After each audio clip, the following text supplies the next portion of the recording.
Party ఫిరాయింపులపై ఎమ్మెల్యేల మధ్య సవాల్కు ప్రతి సవాల్ నడుస్తోంది. అధికార కాంగ్రెస్ పార్టీ ఫిరాయింపులను ప్రోత్సహిస్తోందని బీఆర్ఎస్ ఎమ్మెల్యే జగదీష్ ఆరోపించారు. స్పందించిన స్టేషన్ ఘన్పూర్ ఎమ్మెల్యే శ్రీహరి ఫిరాయింపులపై మాట్లాడే అర్హత బీఆర్ఎస్ కు లేదంటున్నారు. రాజ్యాంగాన్ని పార్టీలు ప్రభుత్వాలు ఉల్లంఘించిన న్యాయస్థానాలు నిలబెడతాయి తప్పకుండా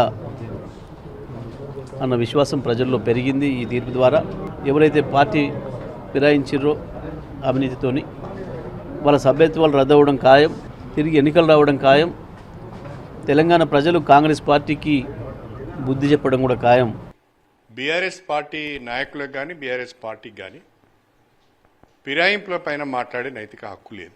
ఎందుకంటే 2014 నుంచి 2023 మధ్యకాలంలో తెలంగాణ రాష్ట్రంలో పెద్ద ఎత్తున ఫిరాయింపులను ప్రోత్సహించి రాజకీయ వ్యవస్థను భ్రష్టు పట్టించింది బీఆర్ఎస్ పార్టీ. అన్ని రాజకీయ పార్టీల శాసనసభ పక్షాలను విలీనం చేసుకొని ఈ శాసనసభలో ఇంకెవరు లేరు మేము తప్ప అనే అహంకారంతో విరవీయడం జరిగింది.